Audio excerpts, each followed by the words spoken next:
It is difficult to dissent from the summary delivered by Barcelona's deputy mayor, Gerardo Pisarello, of Catalonia's political plight. There are those who walk with a lighter in the middle of a petrol station full of fuel. At stake is a basic democratic principle, the right to national self-determination, the right to decide, as the Catalan slogan has it. You do not have to support Catalan independence to support this principle, just as accepting the right to divorce does not mean endorsing a couple separation. Imagine one partner in a marriage expressing doubts about whether the relationship is working, and the other vetoing not only a divorce but any discussion of such an outcome. It would not only be an affront, it would simply fuel the desire for a separation on the part of the spouse. This has been the net consequence of the Spanish government's pig-headedness, its ruinous economic policies, its refusal to negotiate, and its brutal clampdown on civil liberties in Catalonia. The Catalan president, Carles Puigdemont, has shown commendable restraint after a referendum in which Spanish police dragged elderly women by their hair and injured hundreds of citizens exercising the most basic democratic right of all, the right to vote. More radical elements are agitating for a unilateral declaration of independence. Puigdemont has postponed such a move to allow for negotiations.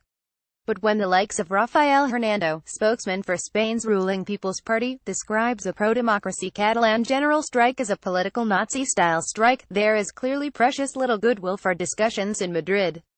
The danger now is if Spain's right-wing government activates Article 155 of the country's constitution, suppressing Catalan autonomy. Senior officials in Barcelona's administration fear this would provoke riots on Catalonia's streets, and a renewed Spanish police crackdown, with frighteningly unpredictable consequences. Catalonia cannot be understood in isolation.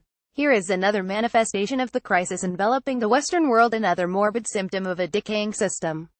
2017 may be the year when politics finally caught up with the crash of 2008, is how Jeremy Corbyn hailed Labour's recent surge, but the economic crisis spawned a vast array of political responses. It fueled a new left that ranged from Greece's Syriza, Britain's Corbynism, and Bernie Sanders in the US. It helped propel right-wing xenophobic populism, from Donald Trump to Faragism, France's Front National and the Austrian Far-Right. It has certainly played a critical role in the Brexit result. But the crash also undoubtedly acted as a midwife for a surge in civic nationalism in Scotland and Catalonia. In the wake of the crash, Spain's economic turmoil ranked among the worst in Europe. Half its youngsters were out of work, hundreds of thousands of families were evicted as a decade-long property bubble imploded. And 6 years ago, protesters, the indignados, occupied squares across Spain, including in Barcelona. It was the beginning of the end for a two-party establishment that had ruled the country since the end of Franco. But the political disillusionment that has become one of the defining characteristics of our age found a home in Catalonia. In 2012, up to 2 million Catalans marched in the so-called Diada, the National Day of Catalonia. Many of them were fed up with stagnating living standards, unemployment, and slashed public services. The El-Born district of Barcelona.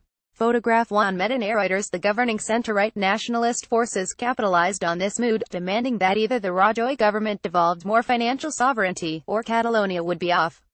As the independence forces called for Catalans to escape the Spanish system, Podemos, Spain's new left party, and its allies called for the system to be overturned. The offer of independence, as Rafael Minder says in his invaluable new work, The Struggle for Catalonia, promised change and prosperity in a new Catalan state, instead of stagnation in a rotten Spain. Nearly half of Catalans voted for pro-independence parties in 2015. The evidence suggests that support for secession doubled in a decade. It wasn't just the economic crisis which fueled this pro-independence discontent, but the authoritarian and contemptuous behavior of the People's Party. A Statute of Autonomy, approved by referendum, defined Catalonia as a nation and gave special status to Catalan language. But the People's Party successfully campaigned to have these clauses stripped away. Ever since, growing calls for an independence referendum have been aggressively resisted. Even worse, the People's Party has relished inflaming the Catalan crisis for partisan reasons. Railing against Catalan separatist forces, as Rajoy's administration calls them, stirs up Spanish nationalism and jingoism. Even more conveniently, diverting Spanish attention to the Catalan authorities helps distract the electorate from corruption scandals that have enveloped the ruling party for years. Some Catalan leftists, who support a referendum but oppose independence, fear that the Spanish government has already calculated that Catalonia is lost, and is simply stirring up resentment and grievance in the rest of Spain to gain political advantage. There are those who say that referendums bitterly divide nations. But the denial of a referendum has already done it, so what next? The EU has failed to explicitly condemn Rajoy's behavior. It must now exert pressure on Spain's government to negotiate with Puigdemont and other politicians. The Canadian and British governments allowed independence referendums in Quebec and Scotland. Surely the Catalan people too should be allowed a free and fair vote without being brutalized by riot police. While the leftist Podemos party has sided with this democratic argument, the opposition socialists, under pressure from more conservative elements, have so far failed to support what is surely the only possible resolution to this crisis. I have little truck with pro-independence movements unless a nation is oppressed, like those subjugated by Europe's former great powers, and Catalonia is not. Supporting Catalonia's right to divorce does not mean endorsing it. But when democracy comes under attack anywhere, it is our collective responsibility to show solidarity. There are those who point to the experience of Scotland and to Brexit, and say that all referendums do is bitterly divide nations. But the denial of a referendum in Catalonia has already done just that. If the Spanish government had actively wanted to drive Catalonia away, it is difficult to know what it would have done differently. It bears the greatest responsibility for this crisis. Ultimately, only a new Spanish government that addresses the endemic social and economic grievances afflicting Catalonia can guarantee that Spain does not fall apart. But this Spanish government has built a pressure cooker that is ready to blow. Owen Jones is a Guardian columnist.